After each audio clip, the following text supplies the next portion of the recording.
BSNLનો ધડાકો. ગુજરાતમાં ડિસેમ્બર સુધીમાં 5G 4G saturation પ્રોજેક્ટથી ગુજરાતમાં 750 સોલાર મોબાઈલ ટાવર લગાડાશે. ડાંગના અંતરિયાળ વિસ્તારમાં પણ નેટવર્ક મળશે. દેશ હાલ 5Gની સ્પીડે આગળ વધી રહ્યો છે. દેશમાં કેટલીક ખાનગી કંપનીઓએ 5G સર્વિસ પણ આપી દીધી છે. ત્યારે દેર આએ દુરુસ્ત આએ કહેવતની માફક દેશમાં 4G શરૂ થયાના લગભગ 12 થી 13 વર્ષે સરકારી કંપની દ્વારા ભારત સંચાર નિગમ લિમિટેડ BSNL દેશમાં ગુજરાત સહિતના રાજ્યોમાં 4G શરૂ કરવા જઈ રહ્યું છે.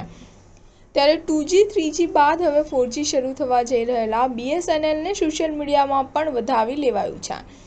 હવે સપ્ટેમ્બર એન્ડ સુધીમાં ગુજરાતમાં તમામ 4G સોલાર ટાવર શરૂ થઈ જશે, જેથી ગુજરાતમાં BSNLના આંતરિક સૂત્રો મુજબ ડિસેમ્બર સુધીમાં 5G પણ શરૂ થઈ શકે છે. હાલમાં ગુજરાતમાં 750 4G સેચ્યુરેશનના ટાવર લગાવી દીધા છે, જે પૈકી દક્ષિણ ગુજરાતમાં 417 જેટલા મોબાઈલ ટાવર લગાશે. અને સૌથી મોટી ખાસિયત એ છે કે જે વિસ્તારની અંદર 4G ટાવર લાગી રહ્યા છે તે વિસ્તારમાં અન્ય કોઈ પણ ટેલિકોમ કંપનીના ટાવર નથી. એટલે કે એ વિસ્તારની અંદર મોબાઈલના અન્ય કંપનીના નેટવર્ક અત્યાર સુધીના સમય સુધીમાં મળી શકે તેમ નથી. ગુજરાતમાં 4G સેચ્યુરેશન પ્રોજેક્ટ BSNL દ્વારા શરૂ કરવામાં આવ્યો છે. 2022માં પ્રોજેક્ટ સમગ્ર ભારત દેશમાં શરૂ કરવામાં આવ્યો હતો.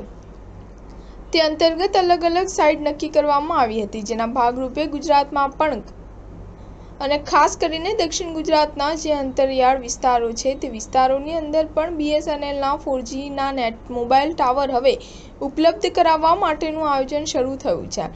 જે પૈકીની ઘણી બધી સાઇટ એવી છે કે જ્યાં કામગીરી પૂર્ણ થઈ ગઈ છે અને હજી પણ અનેક એવા લોકેશન છે કે જ્યાં આગળ મોબાઈલ ટાવર લગાવવાના શરૂ છે. સ્ટાર ન્યૂઝ 7 હંમેશા સચ્ચાઈની સાથે.